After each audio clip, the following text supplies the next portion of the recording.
Iran एक नई super power के तौर पर उभरा पूरे खित्ते के अंदर नहीं बल्कि पूरी दुनिया के अंदर, जिसने दुनिया को दिखा दिया कि मैं अकेला अमेरिका से लड़ सकता हूं, जीत भी सकता हूं। भारत की सरकार, मोदी सरकार ने भी घुटने टेके, इसमें कोई शक वाली बात नहीं। यही सबसे पहले है और ये सबक मोदी सरकार के लिए भी है कि आपने जिस ढंग से घुटने टेके, जिस ढंग से अमेरिका और इजराइल की गोदी में जाकर बैठे, आपने ना सिर्फ भारत का अपमान किया, भारत के 140 करोड़ लोगों का अपमान किया। कि हमारी खुददारी को, हमारे आत्मसम्मान को इससे चोट पहुंची। कहते हैं कि कांग्रेचुलेशंस किया, पाकिस्तान को खास तौर से उन्होंने कांग्रेचुलेट किया, कतर को कांग्रेचुलेट किया कि आप लोगों की वजह से ईरान और अमेरिका के बीच में उसे लेकर बहुत सारी तारीफें आ रही हैं कई देशों के लिए। इसमें पाकिस्तान, कतर, टर्की, ओमान, इनको काफ़ी तारीफ मिली है और दुनिया के बहुत सारे देश हैं जो उनकी तारीफ कर रहे हैं। ईरान एक नई सुपर पावर के तौर पर उभरा पूरे खित्ते के अंदर नहीं बल्कि पूरी दुनिया के अंदर, जिसने दुनिया को दिखा दिया कि मैं अकेला अमेरिका से लड़ सकता हूं, जीत भी सकता हूं। मैं अकेला अमेरिका और इजराइल की जोड़ी से भी लड़कर जीत सकता हूं और मेरे अंदर वो एक्सपर्टीज है, सलाहियत है, जज्बा है कि मैं उनसे लड़ूं भी और जीत भी जाऊं। ये सबक है दुनिया की बहुत सारी पावर्स को, जिन्होंने अमेरिका के सामने घुटने टेके। भारत की सरकार, मोदी सरकार ने भी घुटने टेके, इसमें कोई शक वाली बात नहीं। और दुनिया के कम से कम नहीं तो 200 में से 195 से अधिक देशों ने अमेरिका के सामने घुटने टेके। मोदी सरकार ने भी टेके, अब जो है सो है। लेकिन अल्टीमेटली ईरान एक ऐसा मुल्क निकला जिसने घुटने नहीं टेके। उसने जिल्लत सहना मंजूर किया, गुर्बत सहना, गरीबी सहना मंजूर किया, सैंक्शन सहना मंजूर किया, लेकिन घुटने नहीं टेके। और अल्टीमेटली मार्केट में नहीं, पूरी दुनिया का असली शेर वही बन के निकला। जी हाँ, असली शेर। तो उसको तो एक्चुअली देखा जाए तो सलाम है, क्योंकि ईरान ने दुनिया का कॉन्फिडेंस वापस लाया कि हाँ, बहुत कुछ किया जा सकता है। इन जैसे जालिमों को, कातिलों को, इनको जवाब दिया जा सकता है और आपको उठकर जवाब देना चाहिए। उनके सामने घुटने मत टेको, उनके सामने हार मत मानो।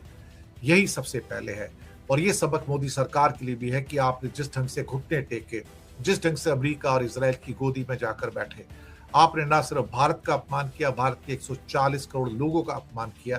कि हमारी खुददारी को, हमारे आत्मसम्मान को इससे चोट पहुंची।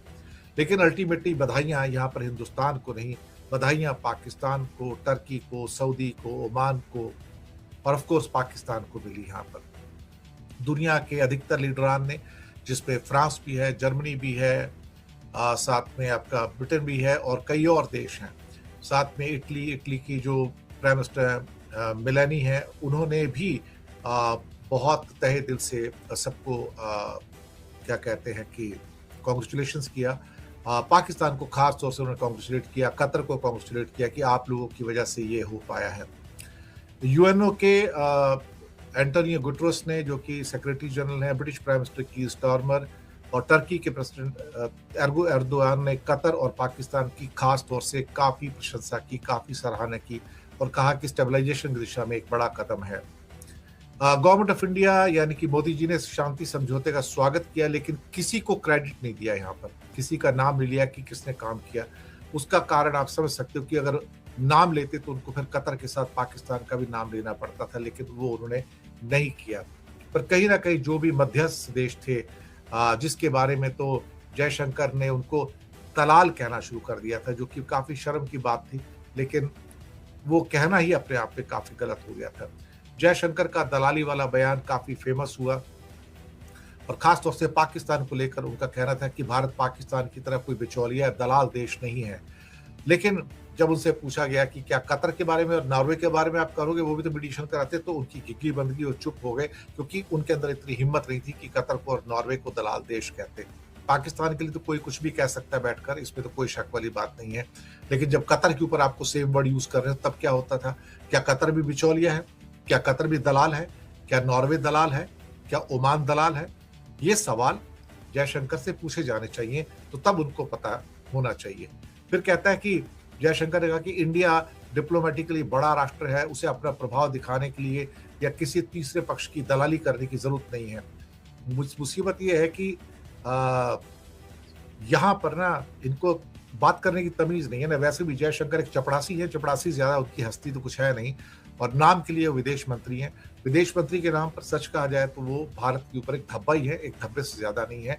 ऐसे गुलाम व्यक्तियों को तो कभी भी भारत का विदेश मंत्री होना भी नहीं चाहिए, जिन्हें ना बात करने की तमीज़ है, ना शब्दों के इस्तेमाल करने की तमीज़ है। खैर साहब, ईरान अब एक नई सुपर पावर के तौर पर निकला है और इसके साथ ही सबको बल्कि मैं तो कहूँगा जिन्होंने भी इसमें कोशिश की है कतर हो, ओमान हो, सऊदी हो, टर्की हो, पाकिस्तान हो या इसके अलावा और भी किसी कंट्री ने अंदर से मदद की है। ख़ास तौर से मदद तो चाइना और रशिया से हुई है, मैं आपको बताऊँ क्योंकि डील से कुछ पहले 55 मिनट की बातचीत हुई है पुतिन की और ट्रंप की, तो पुतिन का भी बहुत बड़ा रोल है उसमें, तो उनके बिना भी शांति हो नहीं ये सकती। थी आज की वीडियो।